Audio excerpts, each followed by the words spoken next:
중간에 끊겨서 조금 혼동이 있었던 것 같습니다. 말씀의 제목은 함께 지어져 가네라는 제목입니다.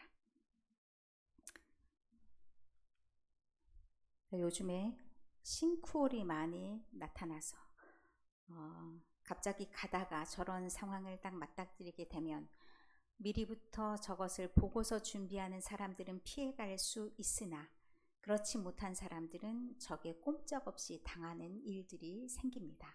이건 최근에 연희동에서 나타난 싱크홀입니다. 굉장히 당황스럽게 만들고 어렵게 만드는 일이기도 하죠. 싱크홀이 나타나면 그제서야 일을 수습하기에는 일이 좀 커집니다. 그런데 이제 많은 그 전문가들이 말하는 것을 들어보면 싱크홀이 나타나기 전에 땅 지반을 검사를 해서 조짐이 보이는 곳들은 틈틈이 무엇인가 조처를 취해야 된다라고 얘기합니다. 그러면 더 큰 문제들을 사전에 조정하고 조율할 수가 있어서 문제의 진원지를 다 찾을 수가 있어서 어려운 일들을 예비할 수가 있다는 말씀입니다. 그만큼 우리 눈에 겉으로 드러나는 일들이 나타나기까지 그 전에 그 생겨지는 일들은 내밀하게 연결되어 있습니다. 그래서 어떤 일의 조짐을 보았을 때 그 일들이 확대되기 전에 또는 더 커지기 전에 어떻게 일을 수습하는지는 굉장히 중요한 부분입니다. 오늘 예루살렘 회의는 그와 같은 일들을 우리로서 비교적 간접적으로 경험하게 하면서 한편으로 우리에게 많은 조치를 생각해 볼 수 있는 그런 말씀이기도 합니다. 예루살렘에 중심 센터가 있고 다른 여러 교회들이 생겨난 지금 상황입니다. 이 말씀은 1차 사도 바울의 선교 여행의 마무리이기도 합니다. 그런데 1차 선교 여행이 13장, 14장, 15장까지 연결된다고 볼 수 있고 그 앞뒤로 연결된 말씀이 뭐냐면 바울과 바나바가 함께 여행을 떠나가고 그리고 그 이후에 마무리는 이제 그들이 떠나려고 하다가 15장 뒷부분에 우리가 잊지 않는 뒷부분에 36절 이하입니다. 갈라서는 내용들이 나옵니다. 일을 하기에 어떤 일을 시작하든지 간에 사람이 먼저 세워져야 합니다. 그 사람들과 함께 일을 합니다. 그것이 팀웍을 이뤄서 잘 이루어질 때도 있지만 어려운 일들이 서로 이해관계가 다르거나 생각이 다른 일들이 언제나 있을 수 있습니다. 공적인 일과 사적인 일에 대해서 구분이 물론 있어야 되겠지만 이럴 때 어떻게 하는 것이 좋은가? 이것에 대한 해답이 오늘 말씀 가운데 있습니다. 자, 1절의 말씀에 보면 어떤 사람들이 유대로부터 왔다라고 얘기합니다. 지금은 안디옥 교회입니다. 안디옥 교회 상황에 유대로부터 사람들이 왔다라는 것은 아마도 예루살렘에서 사람들이 온 것으로 보입니다. 그들이 주장하는 것이 봐보면 모세의 법대로 할례를 받지 않으면 구원을 받지 못한다. 이것은 구원론에 대한 정면 도전입니다. 그러면 무엇이 옳은지 그른지에 대한 판단이 있어야 되는데 각각 다 자기의 주장대로 나간다면 사실 문제가 커질 수 있습니다. 이것은 굉장히 복음의 본질적인 부분을 건드리는 문제이기 때문에 복음의 본질적인 부분은 본질적인 문제대로 나중에 대응하는 것을 보게 됩니다. 이 사람들만 이런 말을 하는 것이 아닙니다. 뒤에 봐보면 5절의 말씀에 바리새파 중에 어떤 믿는 사람들도 나중에 예루살렘에 딱 갔더니 이런 말을 합니다. 이방인에게 할례를 행할 것, 그리고 모세의 율법을 지킬 것, 그것이 마땅하다. 그런데 그것이 구원의 선결 조건인 것처럼 마치 그렇게 해야 구원을 받은 것처럼 이야기합니다. 맞습니까? 틀립니까? 그러면 이방인 성도들은 지금 구원을 받았다는 얘기입니까? 받지 않았다는 얘기입니까? 받지 않았다는 얘기가 됩니다. 정면으로 이방인 성도들에 대한 거부가 되는 겁니다. 이 부분에 대해서 2절에 말합니다. 바울과 바나바가 그렇게 가르치는 사람들과 엄청난 다툼과 변론이 있었다라고 얘기합니다. 변론이라는 것은 단지 싸움만 하는 것이 아니라 이론적인 근거를 대는 겁니다. 말이나 되냐 그게? 우리가 생각하기에는 이유는 그렇게 해서 붙여주는 변론들이 생겼다는 얘기입니다. 그런데 어떤 유대인들이라고 했는데 파견된 유대인들, 파송된 유대인들이란 말은 없습니다. 어떻게 우리가 이 문제를 볼 수 있냐? 이제 새로 새신자들이 엄청 많이 생겼어요. 저 동네에 믿음이 전파됐어요. 어떤 선교지라고 생각을 해도 되겠죠. 믿는 사람들이 되게 많아졌어. 근데 불안해. 내가 먼저 믿은 사람이야. 쟤네 믿음을 좀 잘 잡아주고 싶어. 그래서 아무도 가라고 안 했는데 저요 손 들고 자신들이 간 거예요. 그래서 나처럼 믿어 하고 말한 거하고 똑같아요. 우리는 이렇게 믿었어. 이렇게 믿어왔어. 이게 맞는 거야. 너네 지금 뭘 잘 모르나 본데 세례만 받아가지고 편안하든 흔적이나 있든 세례 딱 한 번 받으면 이 말에 혹할 수 있어요. 왜요? 몸에 흔적이 전혀 없잖아요. 할례는 흔적이 남아요. 그러니까 말할 수가 있어요. 나 할례 받았거든. 나는 이제부터 주님의 제자이거든 하고 말할 수 있는데 너 믿음을 보여봐 그러면 믿음을 보일 수 있는 사람들 사실 없잖아요. 우리가 그것을 어떻게 증명해 보입니까?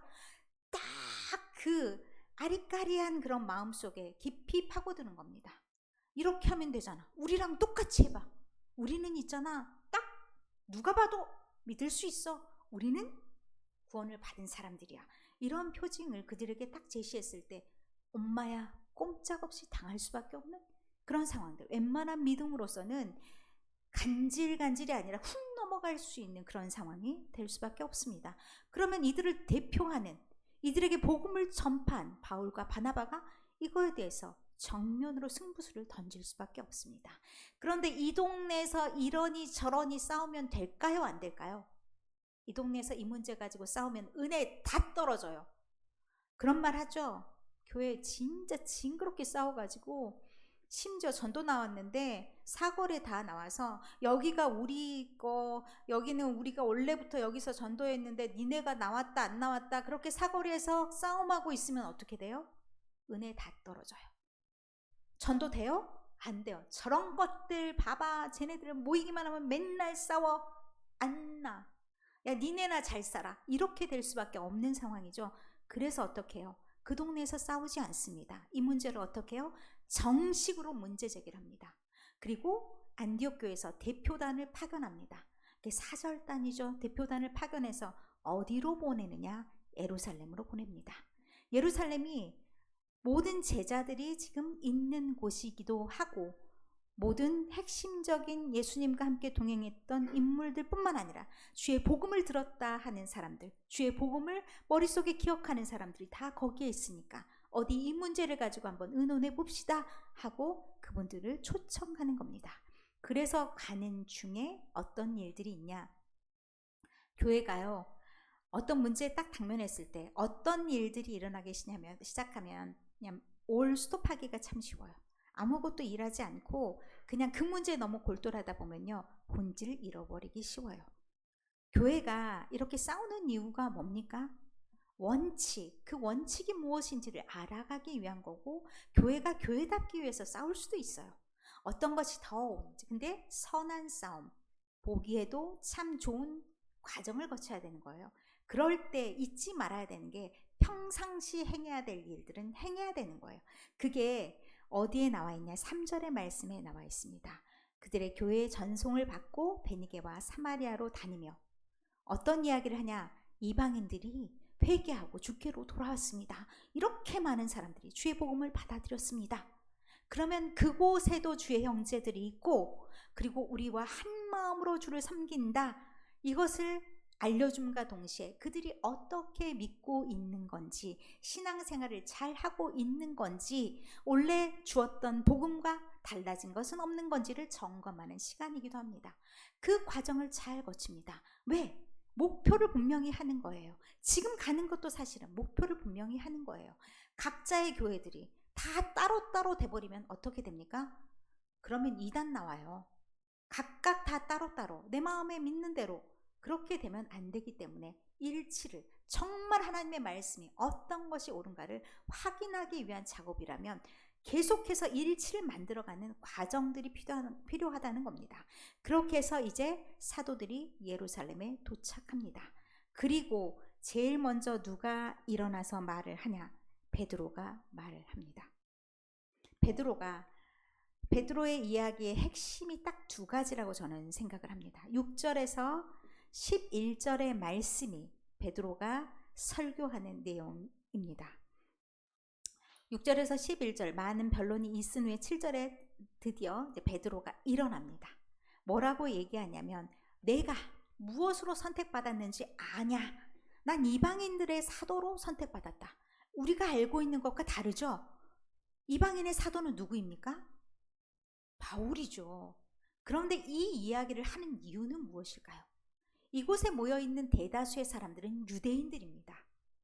누가 가장 권위가 있을 것 같습니까? 당연히 베드로가 제일 권위가 있습니다.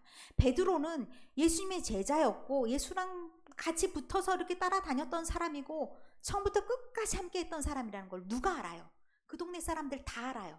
여기는 다 예루살렘 유대파라고요. 유대파 사람들이 다 보고 있는데 베드로가 그들 편을, 그러니까 이방인들의 편을 들어주지 않으면 이곳에서 싸움은 끝나지 않습니다. 그런데 정면수를 던져요. 내가 누구냐? 나 경험해봤다. 내가 이방인의 사도라는 것을 어떻게 아냐? 사도행전 10장의 고넬료 사건 있죠? 내가 그때 경험해봐서 너희들에게 보고하지 않았느냐? 그때 내가 그들을 안 된다 보자기 막 쌓아와서 먹어라 3번 해도 안 된다 무엇이 가득 찼던 거예요? 베드로 또한 자기가 배워왔던 신앙으로 가득 찼던 사람이에요. 안 됩니다. 난 결코 더러운 거 먹은 적 없습니다. 이렇게 말했던 그런 사람인데 받아들여. 누가 말씀하셨냐? 하나님께서 말씀하시지 않았냐? 그것은 뭐냐? 하나님이 그들을 받으셨다는 것이다. 그들을 받으셔서 그들도 하나님이 사랑하신다는 것을 나타내셨다. 그러면 나도 또한 이방인의 사도가 아니더냐라고 말씀하시는 것이 7절의 말씀입니다. 이것이 바울 버전으로 가면 갈라디아서 3장 28절의 말씀이고 이 말씀 우리가 굉장히 많이 알고 있는 말씀이죠. 내가 혈통이 뭐가 중요해? 내가 어느 동네 사람인지가 뭐가 중요해? 아무것도 중요하지 않아. 나의 신분이 중요해? 내가 돈이 있다 없다 이게 중요해? 아니야. 남자나 여자나 이게 중요해? 아니야. 모두 다 그리스도 예수 안에서는 하나야. 그러면 모두 누구냐? 그리스도의 사랑을 받는, 하나님의 사랑을 받는 자들이야.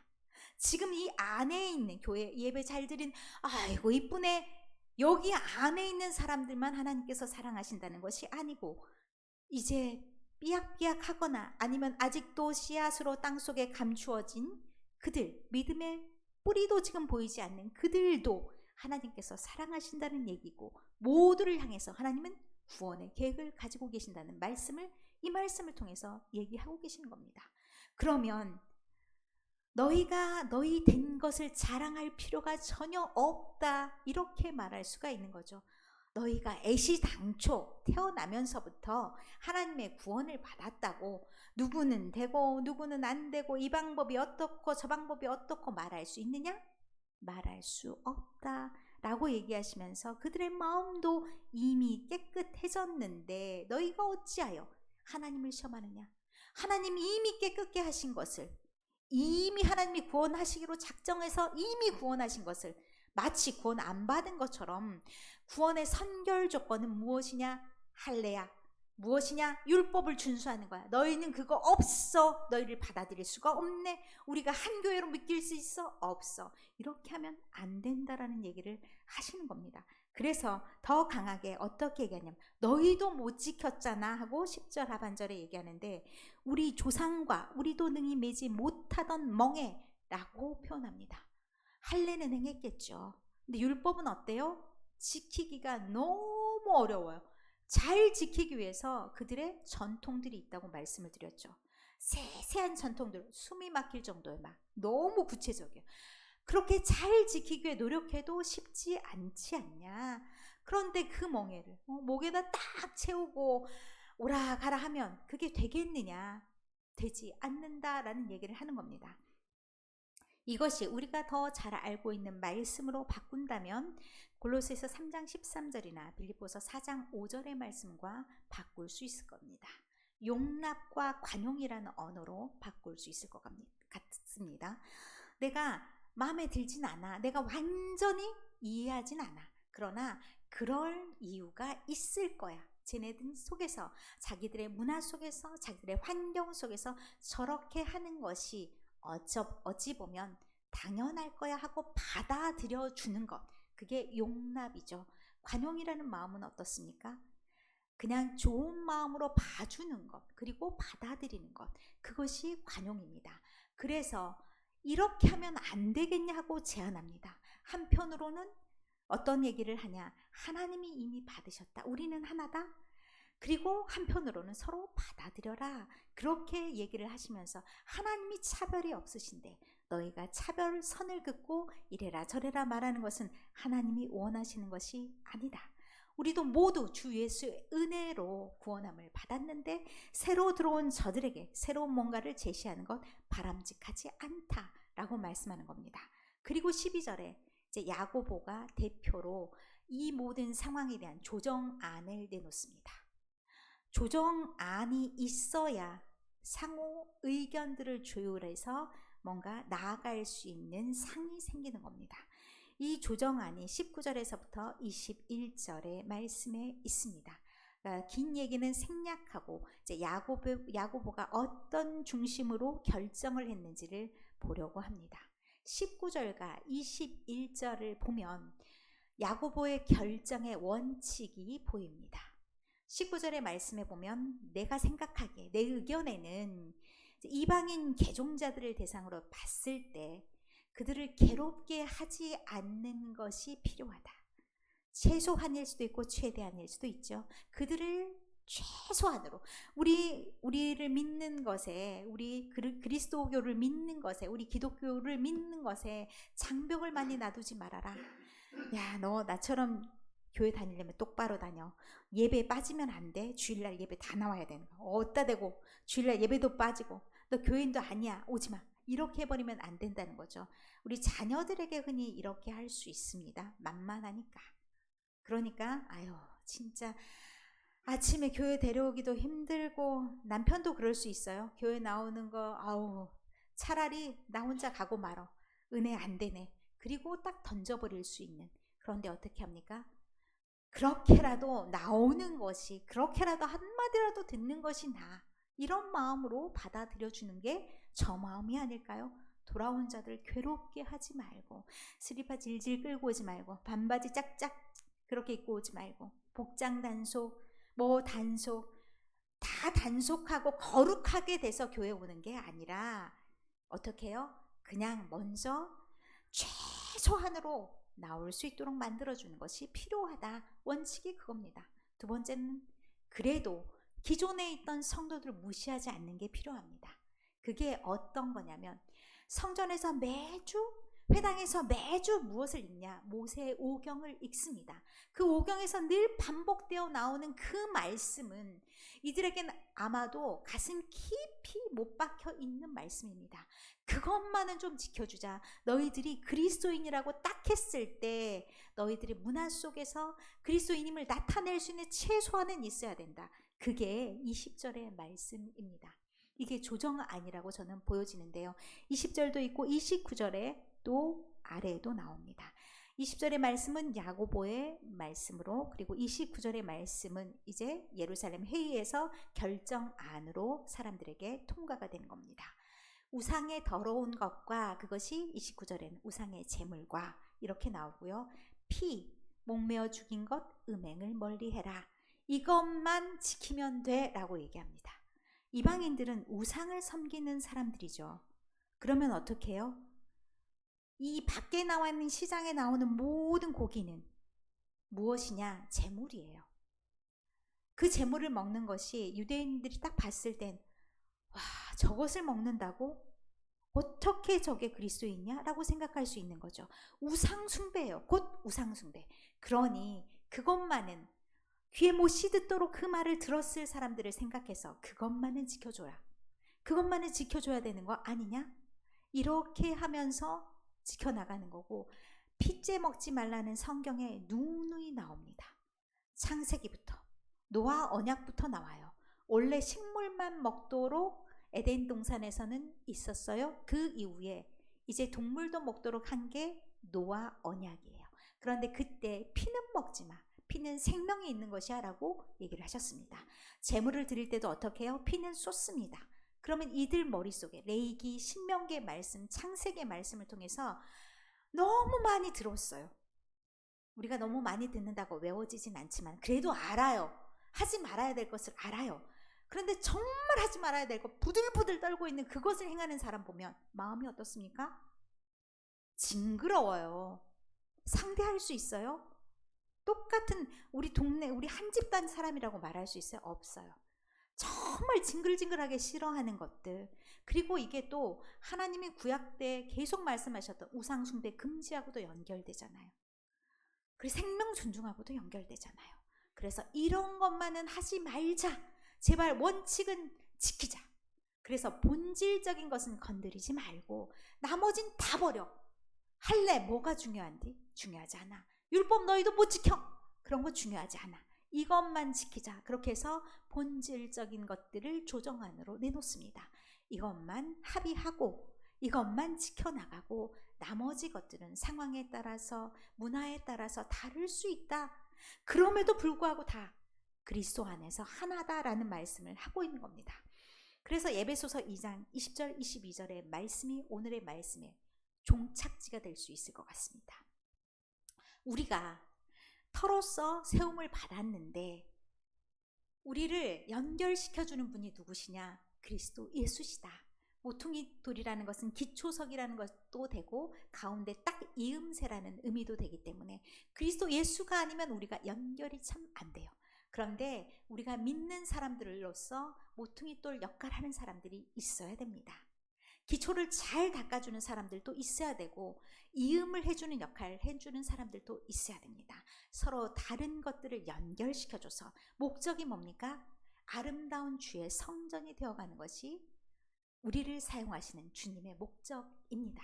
그래서 하나님이 거하실 처소가 되도록 우리를 지어가시는데 우리가 완벽합니까? 완벽하지 못합니다. 그렇기 때문에 나도 내일 달라질 수 있는 겁니다. 사도 바울 또한 어떻게 했습니까? 이 문제를 가지고 예루살렘으로 갔지만 바울과 바나바의 의견이 달라서 헤어지는 그런 일들이 있습니다. 그것이 우리의 현재 모습입니다.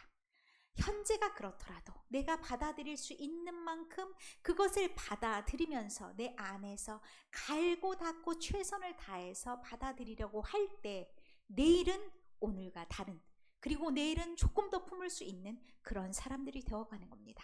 그렇게 되었을 때 우리가 저절로 만들어지는 것이 아니라 예수 안에서 아름다운 성전으로 지어져 갈 줄 믿습니다. 우리가 비록 부족할지라도, 우리가 비록 연약할지라도 괜찮습니다. 오늘 내가 할 수 있는, 내가 받아들일 수 있는 그 선에서 출발한다면 그 안에서 하나님은 하나님의 일을 하십니다. 나중에 바울이 어땠습니까? 마가 요한을 받아들이는 것까지 나아갔습니다. 그것은 제가 보기에 사람이 할 수 없는 일입니다.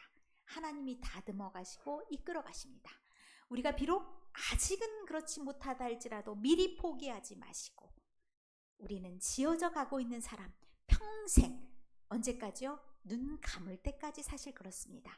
그렇게 지어져 가는 사람임을 아시고 하나님께 늘 기도하면서 목표는 아름다운 성전, 지금